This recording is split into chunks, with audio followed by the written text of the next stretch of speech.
Esta intervención, como anuncia el título, versa sobre los comuneros de Castilla en su contexto europeo, rebeliones y representación del poder en una crisis sucesoria. El concepto de rebelión, el de representación y el de crisis sucesoria presentan una estrecha relación en distintos territorios de la cristiandad durante un arco cronológico en el centro del cual se inserta la rebelión de las comunidades en Castilla. Empecemos por la representación. En diciembre de 1517, recién llegada la corte de Carlos de Habsburgo a Valladolid, se le presentó al nuevo soberano un texto literario en verso y en prosa, la égloga real del bachiller de la Pradilla, poco después publicado a principios de 1518 en la misma ciudad de Valladolid.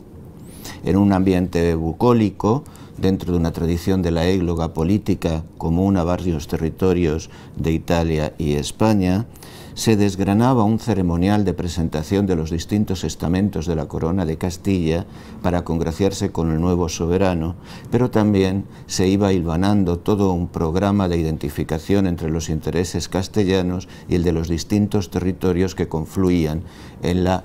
cuádruple herencia de Carlos de Habsburgo. Entre las múltiples referencias a asuntos de otros territorios de la cristiandad que se presentaba ante el público de Valladolid y del conjunto de Castilla, el bachiller de la Pradilla, por ejemplo, mencionaba cómo en la tierra y en el mar, donde nuestra hispánica nación a su llamado y pendón sin que dubde, no había parangón para los dominios de Carlos, o cómo de esa manera, en España, ninguno otro manda cosa que Carlos, pues allende el mar que no osa gobernar ni en Alemania, porque son todas las villas ciudades suyas y comunidades y de su jurisdicción. En Nápoles, continuaba, manda, y en Sicilia otro que tal, de guisa que a su sceptro real, quien resista ya no queda. Una alusión a la reciente rebelión estallada precisamente en el reino de Sicilia. Las alusiones de la égloga real nos hablan de una representación teatral, de una representación poética, de una representación política a partir del pacto entre los estamentos de un territorio que no puede prescindir de las relaciones de otros territorios de su nuevo soberano, precisamente en una crisis sucesoria como la planteada en 1517, tras la irregular proclamación en los funerales de Fernando el Católico en Bruselas en marzo de 1516 de Carlos como rey de Castilla y Aragón. Las referencias de la égloga real nos introducen en el inicio del camino que confluirá después en la crisis gravísima de las comunidades. Una vez superada esa crisis, por la vía de las armas, otras referencias volverán a remitir a la pervivencia de conflictos esencialmente urbanos en el conjunto de la cristiandad. En 1523, por ejemplo, desde su atalaya en la corte imperial ya en España, Pedro Mártir de Anglería, el gran humanista lombardo, escribió, pensando en Italia, que es la peste infernal de güelfos y gibelinos tan venenosa que va arrastrando a la desdichada patria hacia el precipicio. Y 3 años después, desde Flandes, Luis Vives, el gran humanista valenciano, se hizo eco de esa pervivencia de los conflictos como parte de un ambiente generalizado de tensiones sociales, de crispación política, al denunciar que en la misma ciudad hay bandos, Colonna y Orsini en Roma, Adorno y Fregoso en Génova, aragoneses y angevinos en Nápoles, Velascos y Manriques en España, y sobre ellos se lanzan sin sentimientos y alocadamente. El padre transmite a sus hijos los odios como por herencia. Nacen enemigos, no se hacen. También los barrios de la ciudad producen discordias. Los hombres, dice Vives, no religiosos, son hostiles a los que lo son. la plebe contra la nobleza, los súbditos contra el que los gobierna, estre contra ellos. No muy distintas eran las admoniciones de Erasmo, ya desde la Querela Pacis, encomendada su escritura por el canciller de Carlos, Jean Le Sauvage, donde denunciaba los odios e enfrentamientos gratuitos entre cristianos y cualquier tipo de violencia como una realidad cotidiana en el conjunto de esa cristiandad a la que Erasmo, Vives, incluso Anglería y tantos otros intentaba dar, si no respuestas definitivas, al menos explicaciones. En este marco encontramos otro conjunto de referencias que luego sirvieron de fundamento a ciertas interpretaciones de la presunta modernidad, de la crisis comunera, en relación con las ciudades italianas. Recientemente la profesora Christian Schoff ha estudiado esas referencias, centrándose esencialmente en dos: la del Marqués de Villena, del gran linaje pacheco, cabeza de los díscolos frente a Fernando el Católico en el periodo de las regencias, sin el que nada de las comunidades se entendería en Castilla. Carta de Villena dirigida al regente Adriano de Utrecht, donde, refiriéndose a la situación en Toledo, en 1520, declara que procuran los rebeldes atraer a aquella ciudad a la libertad de la manera que lo están la ciudad de Génova y otras en Italia. Y por su parte, Fray Antonio de Guevara, testigo no siempre fiable de los hechos, en una de sus famosas epístolas declara que los rebeldes, de alcanzar sus objetivos, quedarán exentos e libertados, como lo son Venecia, Génova, Florencia, Siena y Luca, de manera que no les llamen ya ciudades, sino señoríos, y que no haya en ellos regidores, sino cónsules. Las pugnas faccionales a las que hacían referencia Anglería y Vives, las referencias a las ciudades italianas del Marqués de Villena y de Fray Antonio de Guevara, la realidad incuestionable del mantenimiento de una dicotomía de tensiones faccionales, locales, superpuestas a dos tradiciones doctrinales, o si se quiere, anacrónicamente calificables como ideológicas en torno a la tradición güelfa y gibelina, nos remiten a una realidad estructural de la distribución del poder en la cristiandad desde lo que llamamos Baja Edad Media. El conflicto de las comunidades se inserta en esa tradición que no es específicamente castellana, aunque obviamente tiene rasgos locales muy acusados, como cada una de las otras manifestaciones de estos conflictos. Las comunidades son expresión, en primer lugar, de un conflicto entre la ambición que hoy diríamos geopolítica de la corona y los horizontes más inmediatos de distintos poderes urbanos. Y ese conflicto tenía precedentes en la corona de Castilla que se remontan a la segunda mitad del siglo XIII bajo el reinado de Alfonso X el Sabio, cuando se plantean las dos grandes directrices que luego presidirán la política diplomática castellana y española: el fecho del imperio y el fecho del Allende, la relación, la vinculación diplomático-dinástica con el Sacro Imperio y el mundo centroeuropeo, que incluye al italiano en aquel momento, en torno al conflicto de güelfos y gibelinos, en aquel periodo en formación, y por otro lado la expansión atlántica hacia África y más allá, Allende, para recuperar, reconquistar las provincias hispánicas de la Mauritania tingitana y hasta donde alcanzasen el horizonte. En aquel fecho del imperio, los enormes gastos y el aumento de la fiscalidad consiguiente en Castilla para defender los derechos de Alfonso X el Sabio, hijo de Beatriz de Suabia y por lo tanto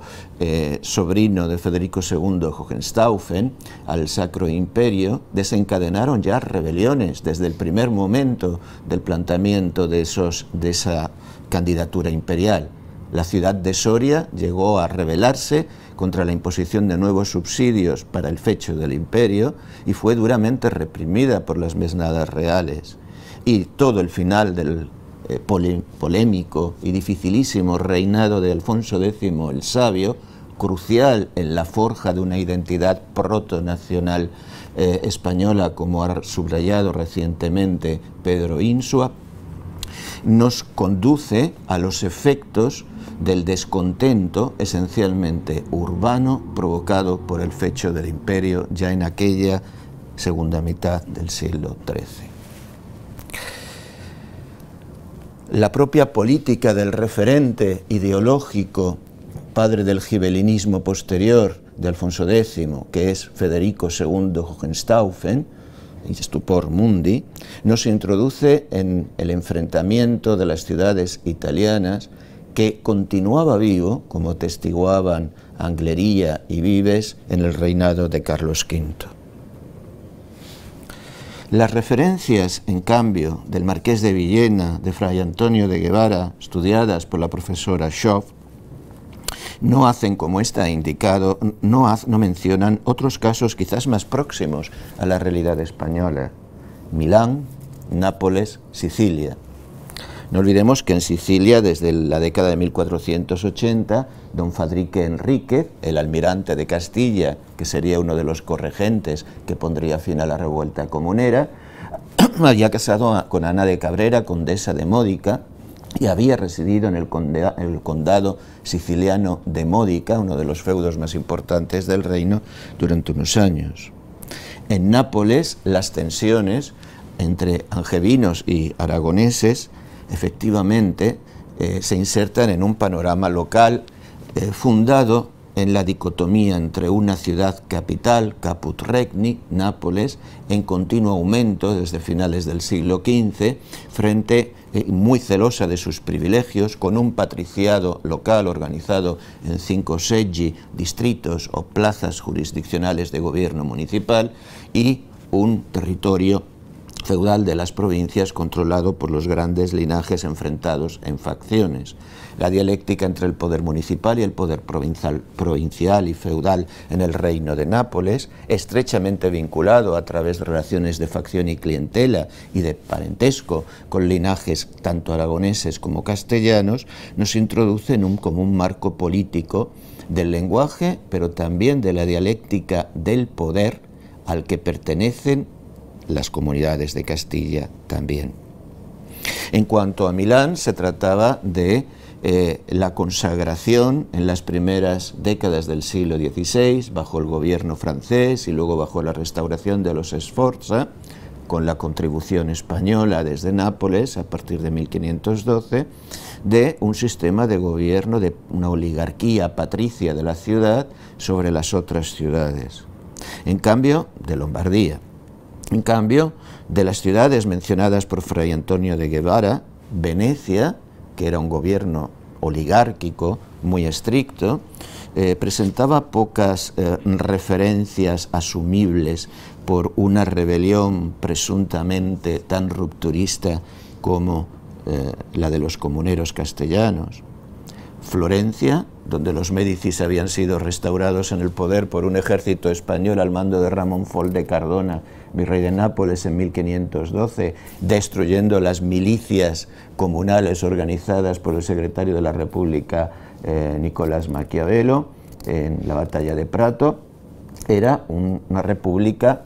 de apariencia, como dicen algunos textos, y lo sabía muy bien Francesco Guicciardini, uno de los grandes testigos y protagonistas de la evolución del proceso político cada vez más oligárquico, cada vez más autoritario de la República Florentina, que tras el periodo muy breve de 1527-30, donde los Medici serán expulsados de nuevo, volverá con la restauración de los Medici,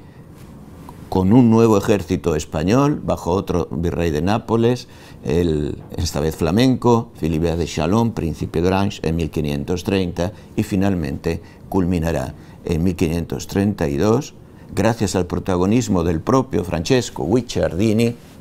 en la instauración del Ducado de Florencia en la figura de Alessandro I de Medici.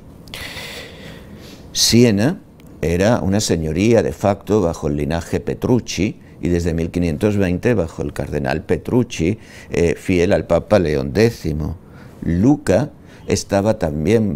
sometida a un estrechísimo control oligárquico, y en una república tan pequeña, tan limitada, y en un proceso, como estudió Berengo, entre otros, ya hace décadas, de declinación económica que no podía ser referente en ningún caso. Solo Génova presentaba un sistema efectivamente compartido entre alto patriciado y sectores medios, artesanales, popolo minuto de la ciudad. Pero la República de Génova estaba sometida a una inestabilidad feroz. Había provocado revueltas entre 1507 y 1509 que habían acabado con la práctica con su independencia bajo el control del Reino de Francia, y no será hasta 1528 cuando, gracias a un audaz golpe político de Andrea Doria, hasta entonces al servicio de Francia con su flota mercenaria, se convierte en una república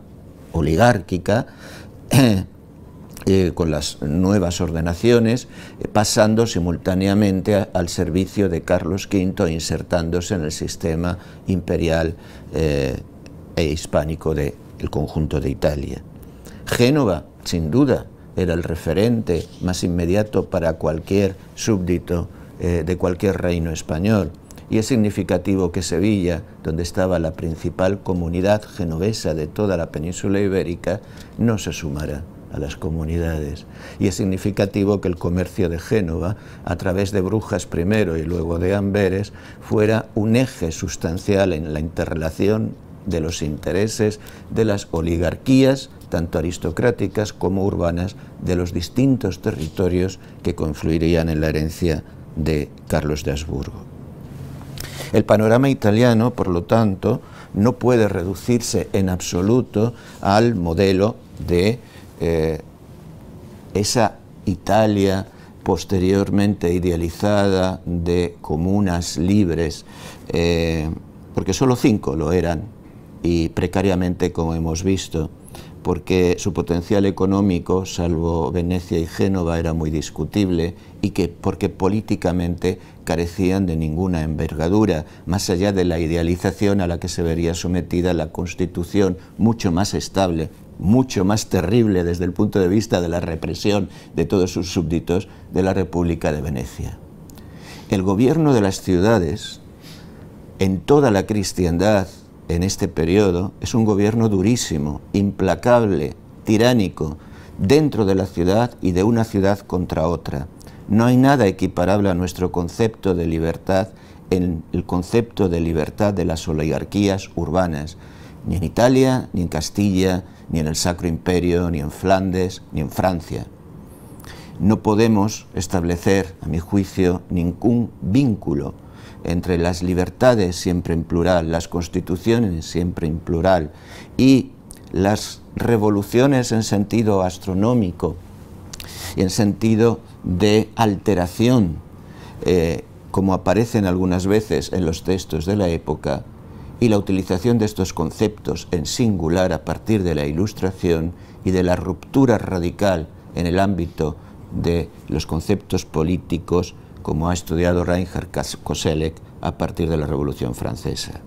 Me parece un pecado contra el tiempo, es decir, un anacronismo, plantear ningún tipo de continuidad y utilizar conceptos inventados en el mundo burgués como el de modernidad. Es verdad que en textos del 16, como en una edición, una traducción al castellano de un texto italiano de Galeazzo Capella sobre la Historias de las guerras de Italia, que a su vez era una vulgarización del polémico texto de Paolo Giovio. El maestro Vallés, en la edición española publicada en Amberes en 1558, en el prólogo decía que estos italianos se huelgan tanto de modernos que a veces pasan los términos. La palabra moderno ya aparecía, pero no precisamente en un sentido positivo. Y en cualquier caso no estaba generalizada y en cualquier caso no existía el concepto de modernidad. Más bien todo lo contrario, de retorno a la antiquità, porque en el regreso a esas justa principia, a esos arcanos de la ley que estaban siempre en el pasado, consiste la legitimación de cualquier revuelta, no en el futuro, que es un país extraño, desconocido, hostil. Por eso los críticos con las revueltas hablarán en todas partes, en toda Europa, de novedades, alteraciones en un sentido peyorativo. Y los que defienden las revueltas hablarán de restauración de privilegios y remitirán siempre a textos o a tradiciones alteradas por la presunta tiranía del soberano contra el que se rebelan. Las revueltas que caracterizan las primeras décadas del siglo XVI en toda la cristiandad nos plantean la tensión entre la ciudad y la corte, entre la ciudad y el campo, entre la ciudad y el conjunto del reino, el territorio, y entre una ciudad y otra. Son tensiones estructurales que remiten a conflictos recurrentes y a su vez a códigos de representación que culminan con especial claridad en su interpretación durante las crisis sucesorias. En este sentido, el profesor José Manuel Nieto Soria recientemente ha hablado del pacto como representación, específicamente en el caso de la Castilla Trastámara, y de la necesidad consiguiente de relativizar la dicotomía entre un modelo pactista y un modelo presuntamente autoritario. En ese contexto también el profesor Nieto Soria se ha referido al concepto de teatrocracia para explicar la retórica del poder que se pone en escena en estos momentos de crisis, donde los códigos de representación representan la mayor difusión de un lenguaje simbólico que es iconográfico, como en la descripción de la entrada de Carlos de Habsburgo en Brujas en 1515, llevada a la imprenta por Rémy Dupuy, o como en el cuadro de Marco Cardisco que vemos aquí detrás, que representa la sucesión de Fernando el Católico por Carlos V en Nápoles, en una escena de la Epifanía, un momento litúrgico vinculado tradicionalmente a la corona de Aragón y a la tradición aragonesa que legitimaba la presencia española en Nápoles, donde vemos representados a Ferrante I de Aragón como Melchor, que ofrece la corona y el oro al niño como rey, a Fernando el Católico, que llega en segundo lugar y ofrece el incienso como Dios, y en último lugar al propio Carlos, siguiendo el modelo de su pintor flamenco de corte Bernard van Orley, que ofrece la mirra de la esperanza en Cristo como hombre mortal que ha de resucitar. Carlos es el futuro, pero un futuro que remite siempre a una legitimidad fundada en el pasado, precisamente como en ese mismo momento estaban haciendo en Castilla los rebeldes, que no revolucionarios, de las comunidades. La dialéctica social, política y territorial, que se expresa también en el ceremonial de los juramentos del nuevo soberano, en las asambleas representativas, en las embajadas de los territorios a la corte y en los discursos pronunciados, a veces decisivos, y en la literatura como la Égloga Real de Valladolid, a la que me he referido, nos remiten, por otro lado, a la comunidad compartida de un lenguaje, comunidad en el sentido de compartir en este caso, de un lenguaje simbólico de la rebelión y de la represión, que se está renovando conjuntamente en el siglo XVI. Encontramos en todos los casos de rebeliones urbanas en estas décadas iniciales del XVI en Europa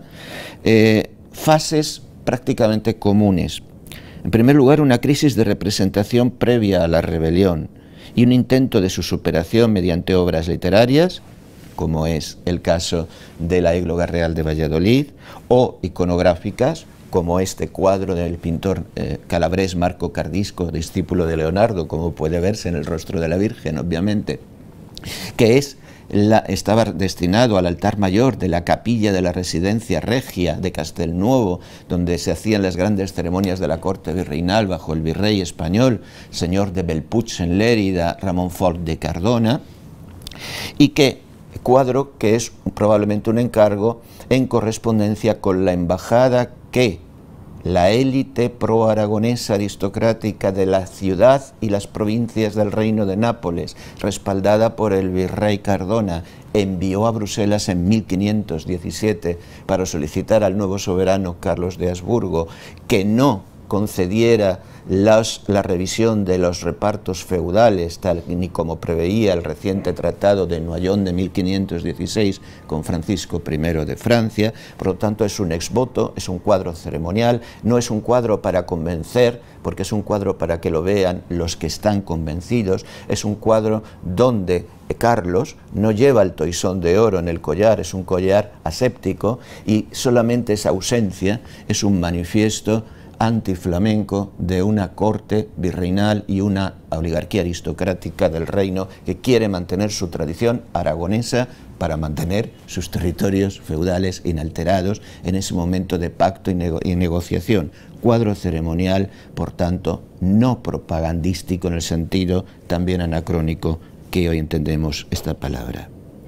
Junto a esos intentos de superación inicialmente, en todos los lugares encontramos obras literarias, como decía, ceremoniales integradores. Se produce el fracaso, salvo en Nápoles, de estos intentos, y la ceremonia de la jura con frecuencia da lugar a un conflicto. En un segundo momento encontramos la fractura ceremonial de la propia revuelta.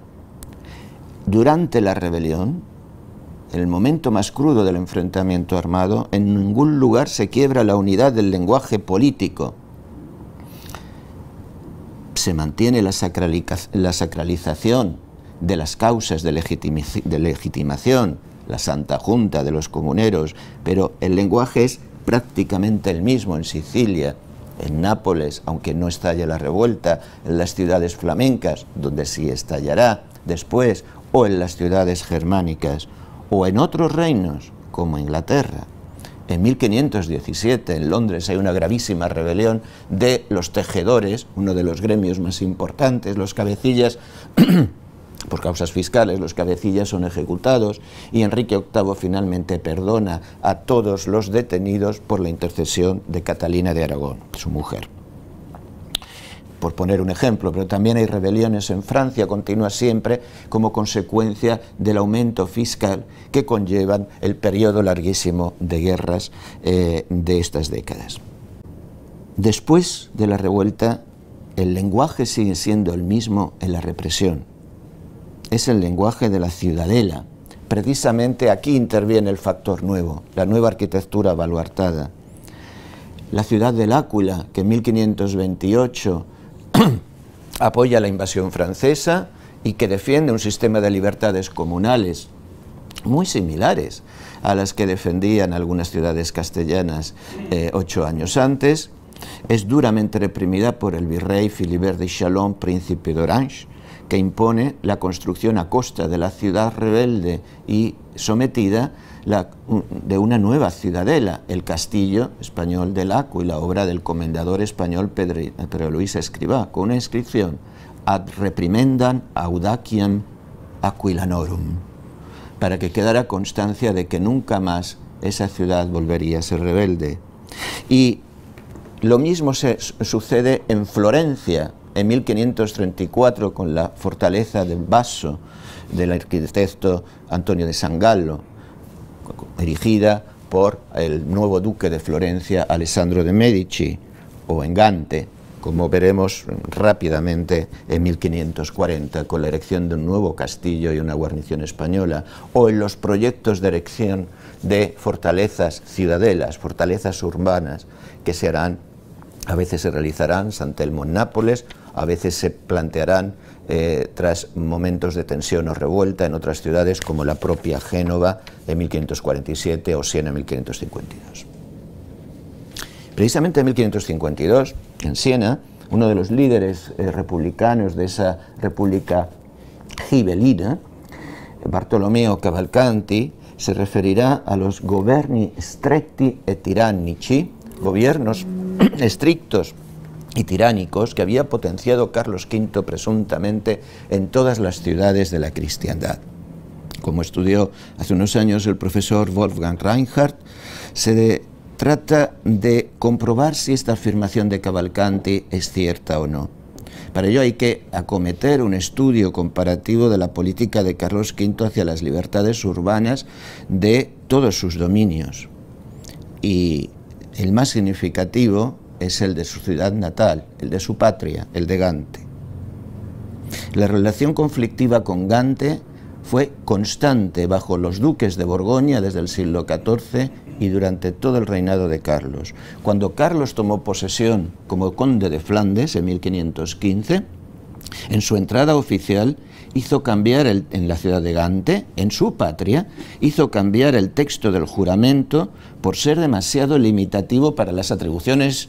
del conde de Flandes. Gante tenía una tradición de revueltas fiscales de enorme violencia. Tumultos contra señores, tumultos entre facciones patricias, entre distintos sectores sociales, sobre todo en los últimos 30 años del siglo XV. En 1469, Carlos el Temerario había pretendido acabar por completo con las prerrogativas urbanas y había provocado nuevas revueltas. En 1477, María de Borgoña había restablecido todos los privilegios de las ciudades flamencas, en un momento de extrema debilidad ante la acometida de Luis XI de Francia. Y se había comprometido a que ningún impuesto se impondría de nuevo en Flandes sin el acuerdo por unanimidad de las llamadas 4 miembros del país, las ciudades de Gante, Brujas e Ypres, y la llamada zona libre de Brujas, una especie de alfoz, enorme territorio que los duques, condes de Flandes, querían distinguir de la ciudad de Brujas, ciudad capital financiera y comercial, donde se encontraba el comercio del Báltico y de la Hansa por el norte, con el genovés desde el Mediterráneo por el sur, pero que precisamente a partir de la década de 1480, cuando se empiece a cegar su puerto, empezará a ceder protagonismo económico a la ciudad comercial por excelencia, que es Amberes, determinando una dicotomía de intereses entre las viejas ciudades celosas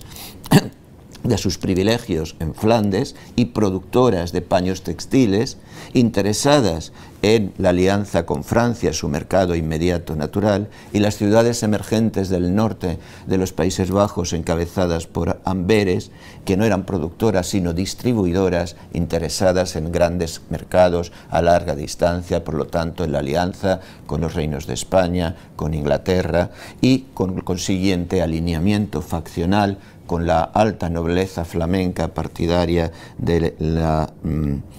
alianza con Francia, también por sus intereses feudales en el Reino de Francia, y otra parte más septentrional, el señor de Bergen y otros partidarios, por el contrario, de la línea original del engrandecimiento dinástico del Ducado de Borgoña, de alianza con Inglaterra, remitiendo siempre a esa dicotomía entre Francia e Inglaterra de la Guerra de los 100 años, que estaba viva como la dicotomía entre güelfos y gibelinos en Italia a principios del XVI.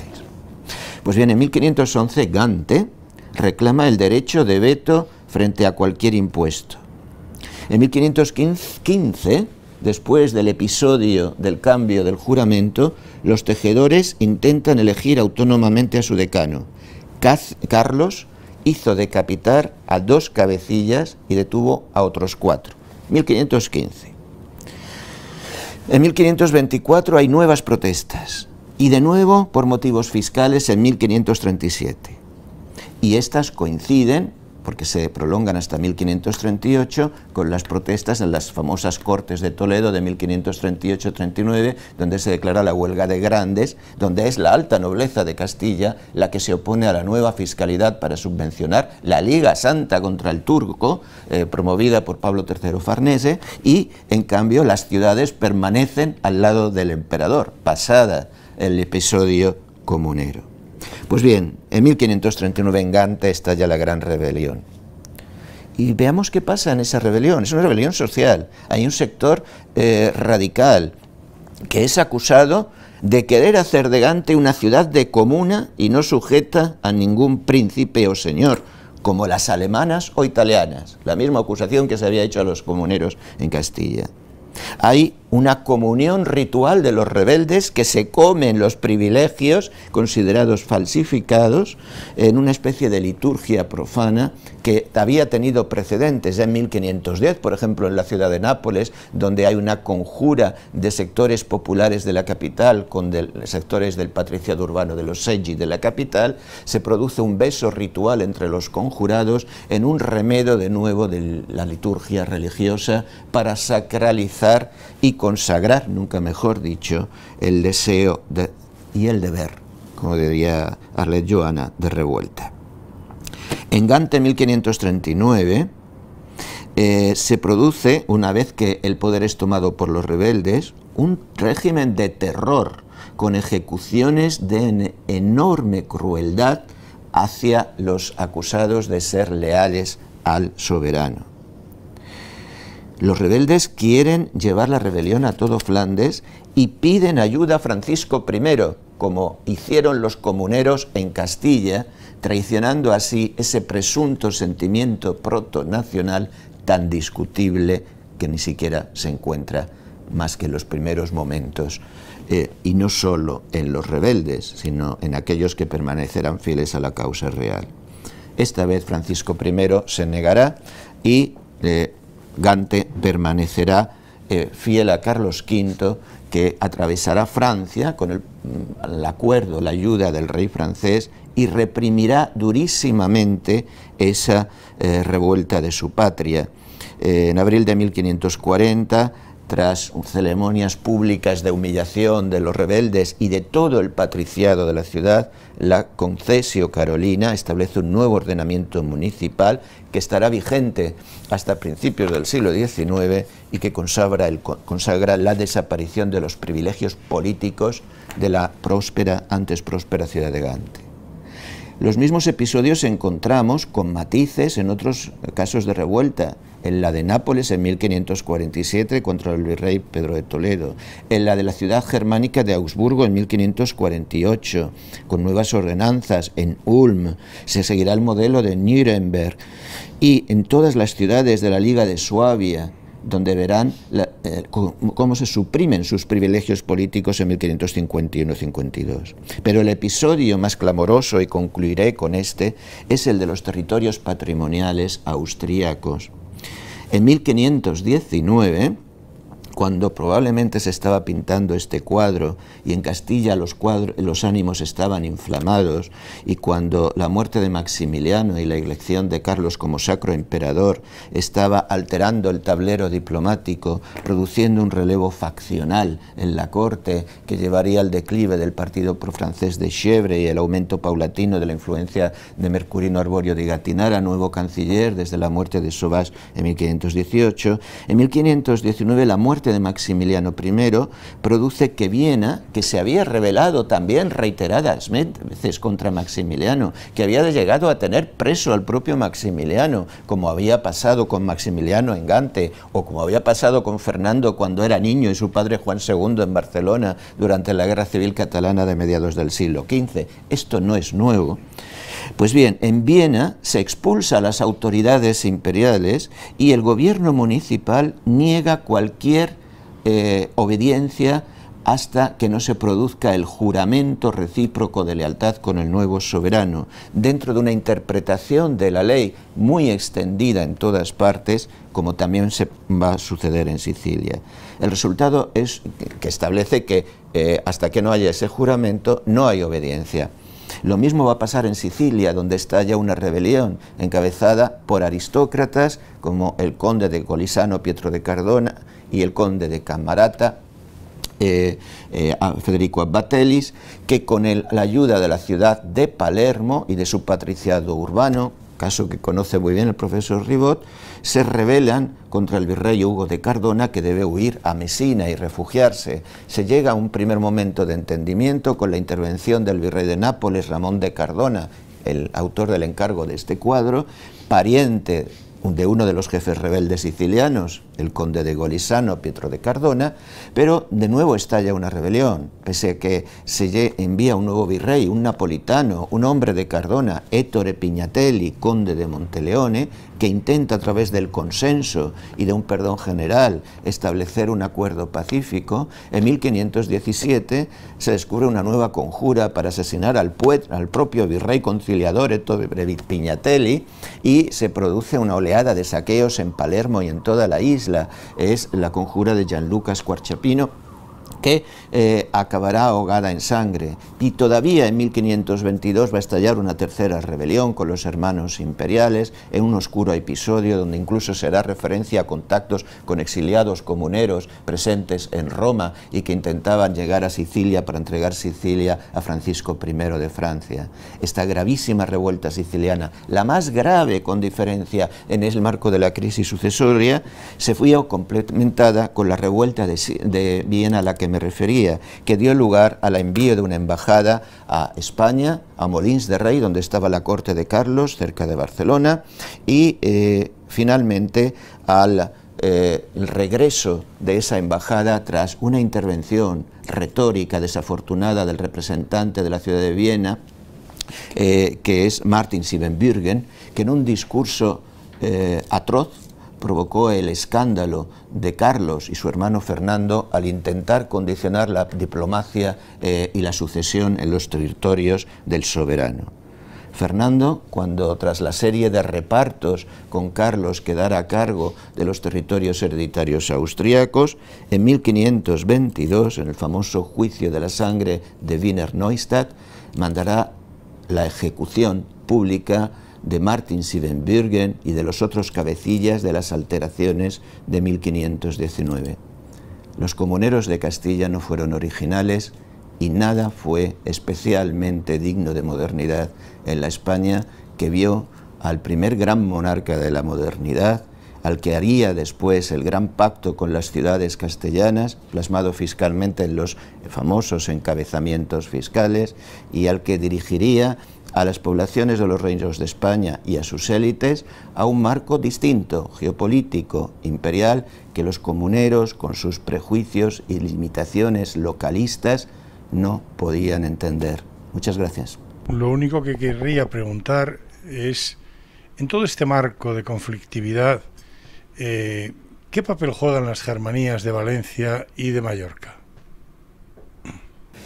Es un caso muy distinto porque ahí es un conflicto social. Ha habido una peste, ha habido una gravísima crisis económica, hay una tradición reciente en los últimos 15 años al menos de desavenencias con la autoridad real. No olvidemos que a principios del siglo XVI Fernando el Católico ha creado la Audiencia de Valencia, se está produciendo un proceso de institucionalización del Reino de Valencia que está chocando con los privilegios locales, y en este contexto de los primeros lustros del siglo XVI, los sectores inferiores, gremiales, lo que en Italia sería el popolo minuto, lindando con la plebe a veces, se ven sacudidos por una crisis de subsistencia, por un recrudecimiento de las exacciones feudales de la poderosísima aristocracia señorial del Reino de Valencia, que en muchos casos tenía a su servicio en los campos moriscos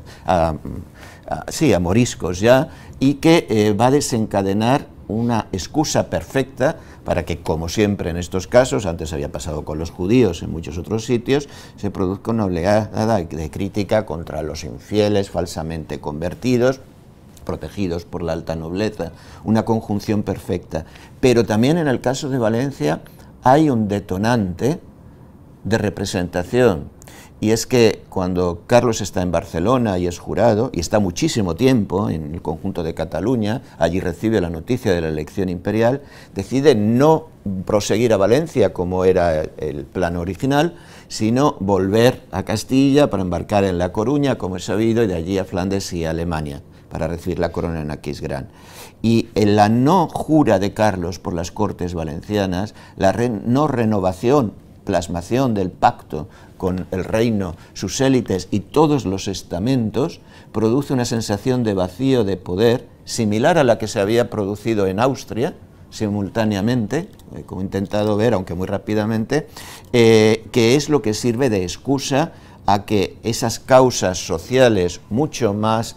a mi juicio, mucho menos complejas que en Castilla, y más directamente sociales, estallen abiertamente en Valencia. La represión en Valencia va a ser muchísimo más dura. Hay que decir, no lo he dicho, que la represión en Castilla, en comparación a la represión en Gante, en Austria o en otras ciudades, fue enormemente más suave. Y la prueba es que en Castilla en ningún momento se pensó erigir ciudadelas, fortificaciones contra los castellanos. Jamás. Eso era impensable. Impensable, a pesar del vanguardismo de la arquitectura militar castellana, desde el castillo de la Mota y tantos otros ejemplos de finales del XV, como ha estudiado Fernando Cobos, pero hay una actitud absolutamente distinta, y desde el regreso a España en 1522 de Carlos, un creciente acuerdo con las élites urbanas castellanas. Y esa restauración de la confianza mutua no se produce en Valencia hasta que Carlos va a Valencia en visita oficial en 1528 y es recibido por el duque de Calabria, hijo del último rey independiente de Nápoles, casado con Germana de Foix, y en ese recibimiento y en todo el programa que se despliega, y así se exhiben todos los principios de restauratio del ordo alterado por los rebeldes, pero también por los abusos. Hay un intento de conciliación muy interesante sobre el que habría que profundizar. En Mallorca la situación es básicamente la misma, pero en un tono menor, porque al fin y al cabo, como recordaba el profesor Ernesto Belenguer, se trataba de un reino escondido.